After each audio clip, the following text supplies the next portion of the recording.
60, 40, 150, 220 plus, so 240,000. So, hi guys, so welcome guys sa akong first ever na YouTube video diri sa Batam, Indonesia. So na ako diri ron, hapit na ako mag 3 years nga mag-OFW, unya mao kini akong first YouTube video. May naod mag-suporta mo na. Okay. So karon day sa third day. So wala na may pagkaon, so mamumpra ako. Okay, so tanawa na nyo sa dagwa sa merkado dire. Watch out. So mugikan ako. So mo din yung panahon doon, ulan-ulan dire. So ngani gyud yung panahon dire. Maulan nagkalit ba. So ting kuan. Ting ulan naman pud. So mo to, mugikan na ta. So mo na to, mugikan na ta. So gamit tag sakyanan.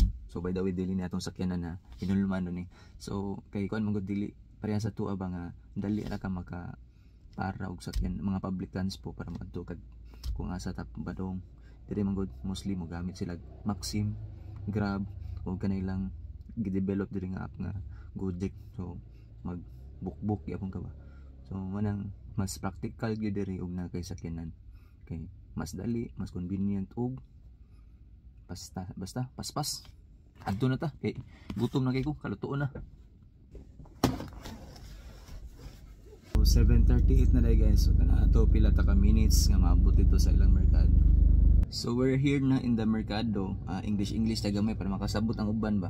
So it's around 15 minutes drive lang. Kay hinay naman ta mo dagan. So we drive very slow. Okay?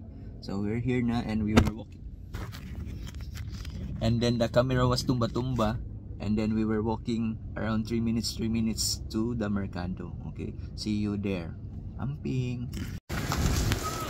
So mao na lang merkado guys, Pasaraya ang ngalan. So naara na diri sa Batam Center. So ang merkado dool na diri sa kuan kanang upat ka building. Gitawag nila og Master Dad. Naigaghang kan-anan diri dool. So pwede ra diri mamahaw mga pim. So kasagaran mga pim gyud na sila.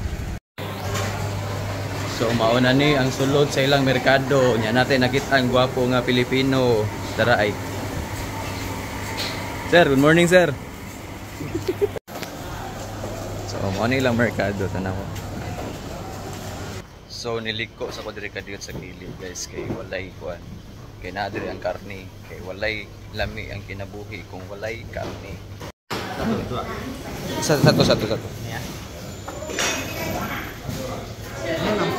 Ha? 60? Ari na ta sa ilang isdaan. Agaging isda diri. So ato ta sa atong suki, naman suki diri, isdaan. Si Kuya ay katang kapuwa. Mo din ni display ng isda ni Kuya. Kana ra gipalit na to. Kay barato ra. 45 IDR, 45k. Na gitadtad ni Kuya. Yeah. Tadta na ni Kuya ang atong isda. Manatag isda. So adto na putas mga utanon. Tanon na to kompleto.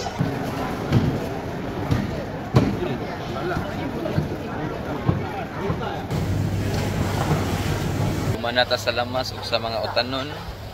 Adto na putas mga kaitlogan ug kabuwadan. Ano lang mga buwad diri. Pisko kayo. Mga itlog ay. Tara oh. Palit na tag itlog. Itlog lang sa say buwan. So rin na po silang mga kaprutasan.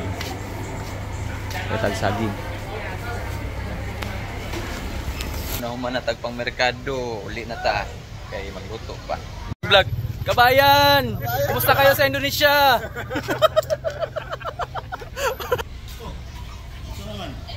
Kabayan, kumusta sa Indonesia? Okay lang.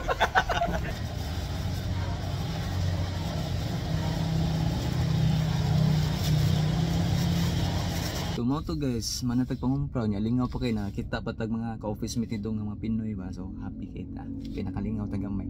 So kung atong totalo nang nagasto na to diri, how much cost that we buy on the kuan ba, on the mercado ba. So the cost is the carne is 60,000, so 60,000 plus the fish is 1 kilo is 40,000, so it's already 100,000.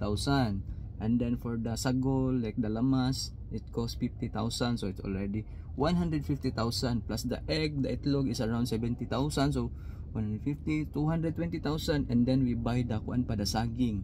The saging is only 20,000. So 100, 60, 40, 150, 220 plus, so 240,000. So imo na i-convert guys sa peso, almost 1,000 pesos po na siya. So okay, ako lang ibutang diha kung pila gyud ang exact base sa conversion doon. Ya madto na ta kay magluto na ta. Ayaw mi na dyan. Oh, God bless and thank you for watching my YouTube. Bye bye. This time may pass, the longer it lasts, I'll be by your side.